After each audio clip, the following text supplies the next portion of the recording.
বিপদের উপর বিপদ। বড় ঘরের এসিটা 2-3 দিন ধরে প্রচণ্ড আওয়াজ হচ্ছে, আর কুলিংটা অনেক দেরিতে হচ্ছিল। তা 2-3 দিন চলে যাচ্ছিল, ভাবলাম হয়ে যাবে, ঠিক হয়ে যাবে। পরশু রাত থেকে একদমই কুলিং হচ্ছে না।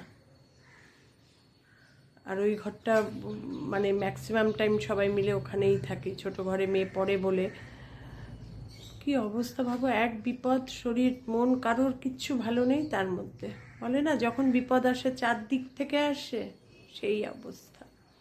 ইমরান এসছে, তাও আমার ইমরান আছে বলে আমার নিশ্চিন্ত, চোখ বন্ধ করে ওকে ডাক দিই। এত ভালো না ছেলেটি যে কি বলবো। এই জন্য আমার আর কোনো চিন্তা করতে হয় না ও এসে গেলে।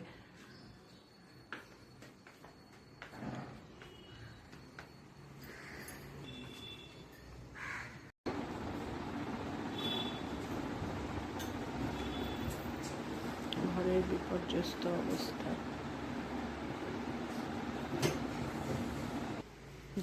দুজনে মিলে জেহাল হয়ে যাচ্ছে।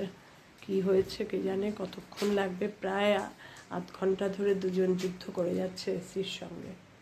দেখো আমার বাবানের নতুন হেয়ার কাট, দেখো খরগোশীকে দেখো। মনটাই খারাপ হয়ে গেছে, জানো না। একেতে মন খারাপ, ভাল লাগছে না চলছে, তার মধ্যে আবার এই অবস্থা। ভাল লাগে বলো তো? যে হবে কে জানে। যতক্ষণ না ঠিক হয় আমি তোমাদের সঙ্গে বকবকই করবো।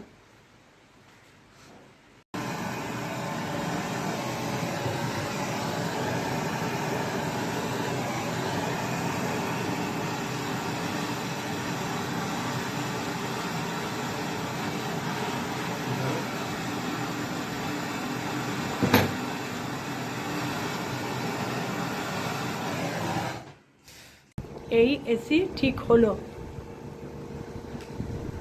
কস্টিং পড়লো 5.5K। বুঝতে পেরেছো তাহলে কি অবস্থা? একটা কিছু মেনটেনেন্স মানেই উলট পালট। আর এই গরমের দিনে এসি ছাড়া এক মুহূর্ত ভাবা যায় না।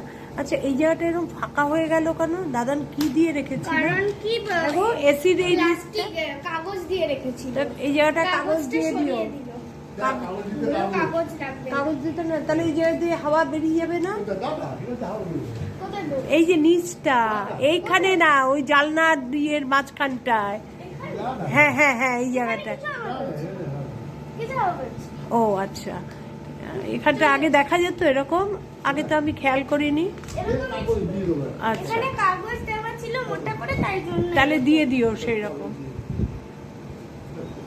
5.5K হলো এক্সপেন্ডিচার এসি রিপেয়ারিং। এখন কিছুক্ষণ ঠান্ডা হয়ে নি, গরমে আর পারছি না। নাহলে আমরা দিনের বেলায় আমি এসি একদম চালাই না, বসে আছি এখন। ঠিক আছে, মনটা এখন একটু শান্তি লাগছে। একটা কিছু যদি নষ্ট হয় না, ভীষণ চিন্তা লাগে।